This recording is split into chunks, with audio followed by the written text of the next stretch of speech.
साथियों नमस्कार। इस छोटे से ऑडियो के अंतर्गत हम रामकृष्ण मिशन यानी स्वामी विवेकानंद और उनके जो उनका संस्था थी उससे संबंधित सारे तथ्य सम्मिलित कर रहे हैं। चलो प्रारंभ करते हैं। रामकृष्ण मिशन की स्थापना किसने की थी? स्वामी विवेकानंद ने। इनका मुख्यालय कहाँ है? बेलूर, जो कलकत्ता के पास है। इसके बाद आता है रामकृष्ण परमहंस विवेकानंद के गुरु थे। रामकृष्ण परमहंस का मूल नाम क्या था? गदाधर चट्टोपाध्याय। और इनका गदाधर चट्टोपाध्याय, इनका उपनाम दक्षिणेश्वर संत भी था, यानी इन्हें दक्षिणेश्वर संत भी कहते थे। ये काली मंदिर के पुजारी थे। रामकृष्ण परमहंस पर भैरवी और तोतापुरी जैसे संतों का प्रभाव था। विवेकानंद का जन्म 1863 में कलकत्ता में हुआ था। राजस्थान में खेतड़ी रियासत, दरअसल ये अपना प्रवचन देते हुए जब राजस्थान पहुँचे तो राजस्थान में खेतड़ी रियासत के महाराजा कुंवर अजीत सिंह के सुझाव पर इन्होंने अपना नाम बदलकर विवेकानंद रख लिया था। स्वामी विवेकानंद का मूल नाम क्या था? नरेंद्र नाथ। महाराजा के खर्च पर 1893 में ईस्वी में अमेरिका के शिकागो शहर में आयोजित प्रथम विश्व धर्म सम्मेलन में हिंदू धर्म यानी सनातन धर्म के प्रतिनिधि के रूप में सम्मिलित हुए थे, भाग लिया था। विवेकानंद 3 वर्षों तक शिकागो में रहे। 1896 ईस्वी में स्वामी विवेकानंद ने न्यूयॉर्क में वेदांत सोसाइटी और कैलिफोर्निया में शांति आश्रम की स्थापना की। बहुत महत्वपूर्ण फैक्ट है। अगला है 1897 में स्वामी विवेकानंद ने रामकृष्ण मिशन की स्थापना की। 1899 में कलकत्ता के पास वेलूर में मुख्यालय, रामकृष्ण मिशन का मुख्यालय कब खोला गया? 1899 में, जिसकी मैंने पहले भी थोड़ा सा चर्चा की है। अगला है कि दूसरा मुख्यालय अल्मोड़ा के पास मायावती नामक स्थान पर बनाया गया। अगला तथ्य है विवेकानंद के भाषण के विषय में किस पत्र ने अपना लेख दिया था?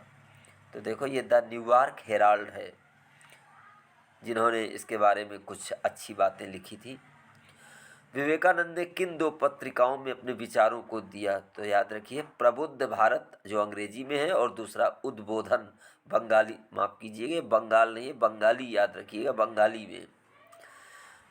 राजयोग, ज्ञान योग और कर्म योग ये किसकी रचना है? स्वामी विवेकानंद की है। ये कई बार पूछा जा चुका है।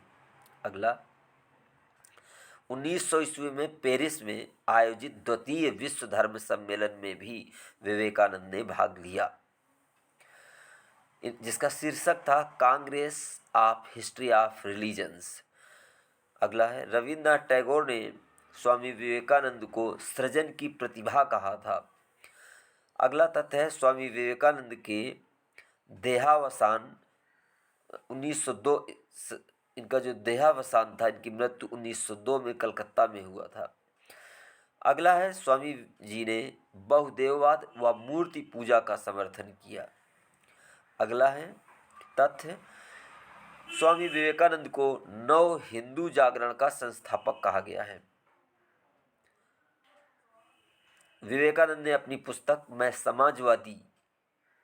समाजवादी हूँ के माध्यम से भारत के सवर्ण वर्ग से अपने पद और सुविधाओं का परित्याग करते हुए निम्न वर्ग के साथ मिलकर जीने का आह्वान किया। अगला तथ्य है आयरिश मूल की महिला मार्गरेट नोबल, जिन्हें सिस्टर निवेदिता के नाम से जाना जाता था, ये दरअसल इनकी शिष्या थी। रामकृष्ण परमहंस का विवाह किसके साथ, ये किसके साथ हुआ? शारदामणि मुखोपाध्याय के साथ।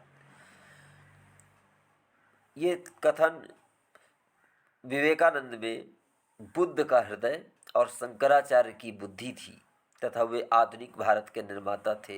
ये कथन सुभाष चंद्र बोस का है, जिन्होंने विवेकानंद के बारे में इतने अच्छी टिप्पणी की।